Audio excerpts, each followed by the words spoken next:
नमस्कार दोस्तों, आज हम इस वीडियो में आपके साथ डिस्कस करेंगे डिस्टोर्शन नामक वेल्डिंग डिफेक्ट के बारे में। डिस्टोर्शन एक स्ट्रक्चरल और एक्सटर्नल डिफेक्ट है।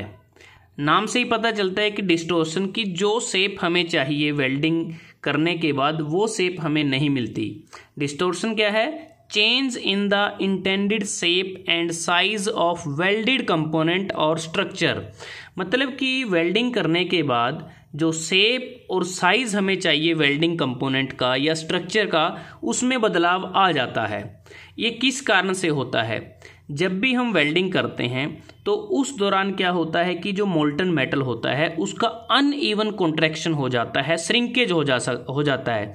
ये होता है अनइक्वल हीटिंग या अनइक्वल कूलिंग के कारण। जो बेस मेटल या वेल्ड मेटल पर अनइक्वल हीटिंग और अनइक्वल कूलिंग के कारण जो अनइवन कॉन्ट्रैक्शन या श्रिंकेज होती है, उसके कारण डिस्टोर्शन नामक वेल्डिंग डिफेक्ट प्रोड्यूस होता है। जैसा आप इस डायग्राम में देख पा रहे हैं कि हमारी जो रिक्वायरमेंट थी वो ये जो डॉटेड लाइन है यहाँ पर थी कि हमारी जो बेस प्लेट के जो साइड्स हैं वो यहाँ पर हों, लेकिन वो डिस्टोर्ट होके थोड़ा सा ऊपर हो गए हैं, एंगल्स पर हो गए हैं। और अगर हम बात करें जो डिस्टोर्शन है, जो हमारी वेल्डिंग से पहले की पोजीशन है और जो वेल्डिंग से बाद की पोजीशन है उसमें डिफरेंस होता है। वो जो डिफरेंस आया है वही हमारा डिस्टोर्शन है। अगर आप यहाँ पे अलग अलग टाइप के आपको डिस्टोर्शन दिख रहे हैं, सबसे पहले अगर आप देखें ट्रांसवर्स श्रिंकेज है। इसमें क्या है कि हमारी रिक्वायरमेंट थी डॉटेड लाइन तक हमारे बेस मेटल होने चाहिए थे, लेकिन वो कॉन्ट्रैक्ट होकर वो आगे तक चले गए हैं। और ये जो ट्रांसवर्स श्रिंकेज होती है ये वेल्ड बीड के बिल्कुल परपेंडिकुलर होती है। इस तरफ से ये ऊपर की तरफ जाएगी और इस तरफ से नीचे की तरफ, तो इस तरह से कॉन्ट्रैक्शन होगा। जो लॉन्गिट्यूडनल श्रिंकेज है ये बिल्कुल वेल्ड बीड के पैरेलल होगी और इसमें हमारे रिक्वायरमेंट डॉटेड लाइन तक थी, लेकिन वो कॉन्ट्रैक्ट हो गए, अंदर की तरफ चले गए हैं। ये अलोंग द लेंथ होती है। एंगुलर डिस्टोर्शन अगर आप देखें तो यहाँ पर कि एक एंगल पर डिस्टोर्ट हो गए हैं हमारे जो बेस मेटल हैं। अगर आप देखें रोटेशनल में क्या है कि थोड़ा सा रोटेट हो जाते हैं, मतलब कि पूरा वेल्ड बीड पे इफेक्ट नहीं पड़ता, कुछ पोर्शन पे पड़ता है।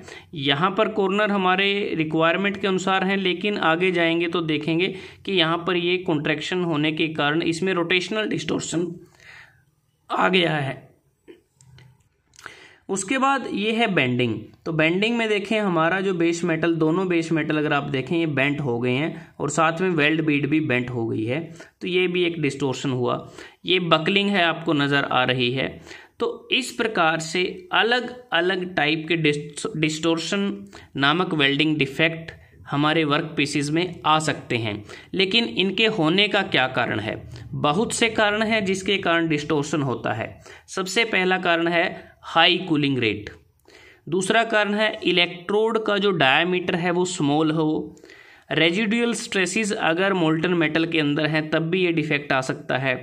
अगर बेस मेटल को हमने अच्छी तरह से क्लैंप नहीं किया, उसका अच्छी तरह से फिक्सिंग नहीं की, मतलब कि इम्प्रॉपर फिक्सिंग के कारण भी ये डिफेक्ट आ सकता है। अगर वेल्डिंग करते समय आर्क ट्रेवल स्पीड स्लो है तब भी ये डिफेक्ट आ सकता है। अगर जब हम वेल्ड करते हैं तो हमारे जो नंबर ऑफ पासिस हैं वो बहुत ज़्यादा हैं, वेल्ड पासिस, तब भी ये डिफेक्ट आ सकता है। ये डिफेक्ट हमारे बेस मेटल या वेल्ड बीड पर ना आए तो उसके लिए हमें कुछ प्रिवेंशंस करनी पड़ेंगी, सावधानियां बरतनी पड़ेंगी।